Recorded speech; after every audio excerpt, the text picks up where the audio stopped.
Good Saturday morning, everybody. It is that time again. We are about 28 and a half hours away from kickoff in Minnesota. The 1-1 Seattle Seahawks taking on the 0-2 Minnesota Vikings. And we kind of, maybe not for great reasons, but in the minds of the fan base, I know that this is true.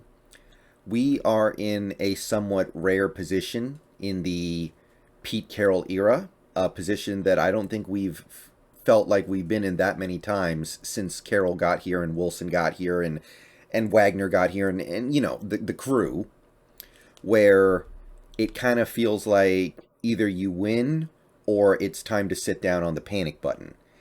Um, I know it's early in the season, and I understand that there are a lot of games left, but I also know that a huge percentage of this fan base is going to sit down on that panic button if we drop this one. Starting 1-2 in this division, which will likely produce at least one 3-0 team headed into week 4, knowing that you have two divisional games coming up, knowing the other difficult games you face ahead on your schedule, it would just be it would be bad news. And I would definitely push back against any panic at a 1-2 start, but I understand where those fans are coming from. And let me tell you, the team we're playing this week, the Vikings, the team on the other side of the field this week, they're in the same boat. They are in the same position. They go to 0-3 in that division where you've got to deal with the Packers, who are still at least going to be good. Maybe not great, but good. They are going to start hitting that panic button as well, because this is something of a potentially make or break season for guys like Kirk Cousins and Mike Zimmer, because they've been there a while with minimal positive results to show for it. So both teams are definitely feeling the heat of a potentially panicked fan base if this Sunday does not go their way. So how do we make sure it goes the way of the Seattle Seahawks tomorrow afternoon? So I'm thinking about this game, and before I get into the nitty gritty, I want to address a couple things that I said in my injury report video yesterday, where I talked about the players the Vikings were missing. A couple people said a few things in the comments. One was Anthony Barr has actually not played for the Vikings since I think early last year, or maybe he didn't even play last year at all. But he basically hasn't suited up for the Vikings in, I think, about a calendar year, maybe more. And I had actually kind of forgotten that. I knew he hadn't played this year, but I thought he played last year. So I guess they're kind of used to playing without him. But regardless, he's still a talented player, and it's still a loss. And other people also pointed out that Christian Darrisaw has not played for the Vikings yet, so he's technically not a starter, because how can you be a starter when you haven't played a snap yet? That I actually did know, but I called him a starter in the video, which is technically not accurate, but I think we all understand that Darrisaw would be starting if he was healthy, because he was a first-round pick at the offensive line position, and offensive linemen picked in the first round almost always start immediately. So those are still significant losses for that Vikings team, but it would be fair to say they're somewhat used to not having those two guys. So it's not the same as us missing Brandon Shell, for example, or the Titans missing Taylor Lewan, or the Colts missing Eric Fisher. That's fair. Now, with that in mind, the information that we really need to size this game up is still kind of unknown, because we don't know about Dalvin Cook. A lot of people in my comment section for the injury roundup video said they think he's going to play.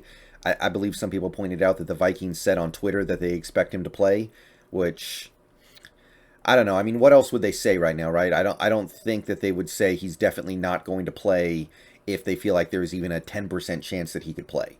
They want to take it up until the last possible minute to say he's not going to play, because he's their best player. They don't want to have to declare him as out until they have to. And also, they don't want to give away any free information. They don't want to just give away the fact that, hey, our best player is going to be not suiting up today. So I don't know.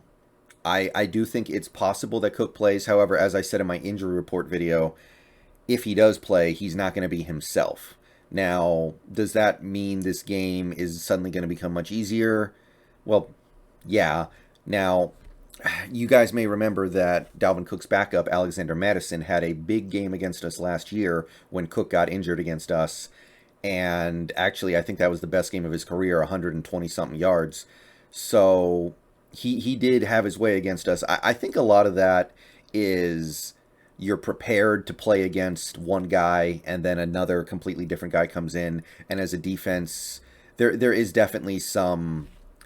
there's definitely an adjustment to be made that isn't necessarily going to happen immediately. So you spend all week preparing to play Michael Vick, and then Matt Schaub comes in, and you've got to play against a quarterback with a completely different skill set. Maybe it's kind of the same thing, but hopefully this week we're a little more prepared for the possibility of a lot of Madison. However, when thinking about this game overall, I'm really looking at this offense to improve massively from what we saw against the Titans, because the bottom line is, as much as I spent time this offseason talking about how this defense needed to be great this year because they had stability, they had resources, they had the talent, they had the high draft picks, and we also knew the offense was going to go through a little bit of a transformational period because we have a new coordinator and a new scheme and a new playbook. And I stand by those things that I said. The defense does need to carry some water for this team, but the unfortunate reality is good defense is really hard to come by in the NFL right now. I watch these other games with other teams, and so far every team has played 2 games. And of those 32 teams, 2 teams have played 3 games, Panthers and Texans. How many of those defenses really look good? How many of those 32 defenses really look good through 2 games, or 3 in the case of Panthers and Texans? Not Washington, and they were supposed to have maybe the best defense in the league. Pittsburgh had 1 good game and then 1 bad game. Not the Rams. I've seen teams march up and down the field on that Rams defense. Now, they're doing a decent job keeping them out of the end zone, but teams are racking up yards like crazy on that Rams defense. I'm not seeing a whole lot of impressive stuff from the Bucs defense. They've allowed 2 games of 25 or more points. I see the Panthers defense has played pretty well through 3 games. The Saints defense has played pretty well. Maybe you could find 1 or 2 other teams, but this kind of just goes back to the overall philosophy of the NFL right now. There's not a lot of good stuff happening on defense right now. And a lot of that is because the rules have changed so drastically in the last 20 years to where playing good defense is really, really hard. I mean, you want to talk about an investment of resources. Look at that Washington defense. They've got first-round picks everywhere on that defensive line. They drafted a linebacker in the first round this last year, I think. They've got a lot of resources put into trying to make that defense something special. And through 2 games, I don't even know if it's been average. I don't... Have they even forced 1 turnover through 2 games? And they let Daniel Jones and the crappy Giants offense go up and down the field on them on Thursday night at home in bad weather. So I think this is just the direction of the NFL. So at the end of the day, to depend on your defense to hold the other team to 9 points the whole game, or depending on them to shut down the opposing offense at the end of the game 3 or 4 times to preserve a win, it's not going to happen. So yes, we need to be a little patient with the offense, but the offense also has to show us some signs of life to carry a little bit of weight at the end of the day. That Titans game, you look back at it, the offense did do some positive things. I'm not saying that they were all terrible, and a lot of people said to me in my comment section, like, well, the offense put up 30 points, and yeah, they did.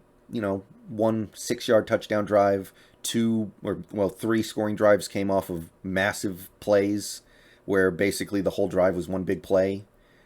But yeah, 30 points. But I'm thinking about those last few drives against the Titans where you went 3 and out, 1 meaningless first down, and then 3 and out in overtime. So you don't need to be scoring 40 points a game, but you can't have that. I'm not asking for 40 points a game. I'm not asking to score a touchdown every time you get the ball. I'm not asking for perfection. But I need you to get a few first downs at the end of in the fourth quarter to salt the game away. We basically did nothing on offense the entire last 20 plus minutes of that game.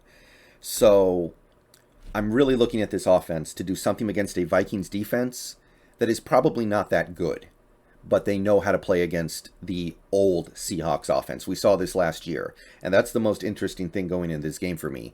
The Vikings defense last year, and it wasn't that good of a defense last year either. They knew exactly how to play against us, and they basically shut us down for 56 out of 60 minutes.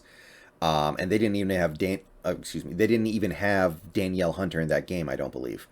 So if they come out with that same philosophy on defense, where they're just going to sit in cover two, play their safeties way back, and challenge Wilson to do something other than just chucking it deep all game, then you got to go into that game ready to do something else if you're Wilson.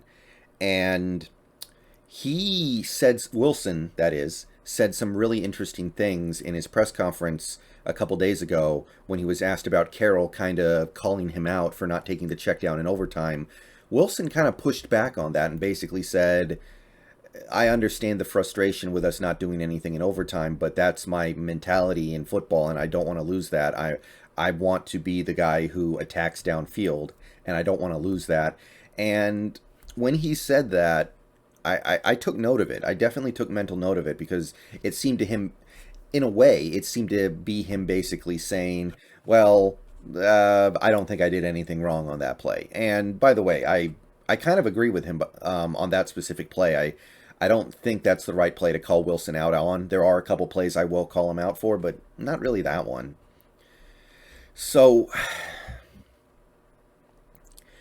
I know with Brandon Shell out and Danielle Hunter in, you're going to deal with some serious pass rush in this game. The Vikings defense may not be that good, but they should be able to bring more heat on a QB than Tennessee's defense did. They've got Everson Griffin out there as well. They should be able to bring some heat. And Jamarco Jones or Jake Curhan, whoever goes out there, it's going to be a real challenge.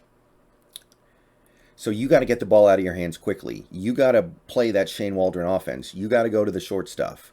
Because if the Vikings are bringing good pressure with 4 and are dropping their safeties back to take away the deep shots, then you're going to have a result exactly like what you had last year, where the offense basically did nothing the whole game and came alive at the end for one of the flukiest wins I've ever seen this team get.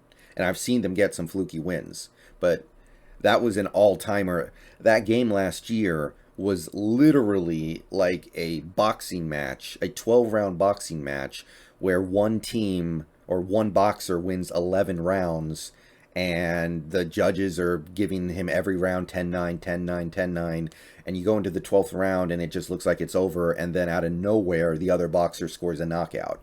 That's the only way I can put that weird game into context. So if you come out with that exact same game plan from last year, where you're just trying to hit the deep shots, they're probably going to do the same thing to you. And 99 times out of 100, it's actually going to result in a loss. Winning that game last year it took a crazy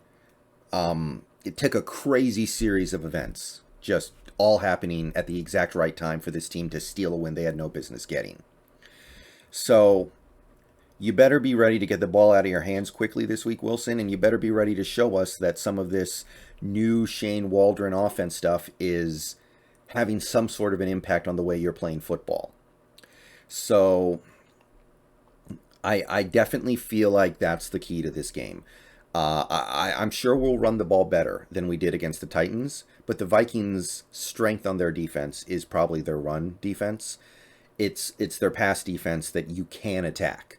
And again, they have a good pass rush, but I feel like you can go with that secondary a little bit. And that's really the number one thing I'm watching. How do we attack that Vikings defense? Not just do we score, but how are we attacking them? Are we going to that short stuff? Are we getting the ball out of Wilson's hands quickly? And I believe if we do that, then even without Brandon Shell and Dwayne Eskridge and Rashad Penny, we can win. And I think that this defense, I'm not expecting anything amazing from them, Cook or no Cook. That Vikings offense is still pretty credible with Justin Jefferson and Adam Thielen, and Kirk Cousins is okay as well. But I think the pass rush, after a pretty bad game against the Titans, is going to bounce back in a big way. I think we're going to see some pressure, and I think we're going to see some turnovers off of that.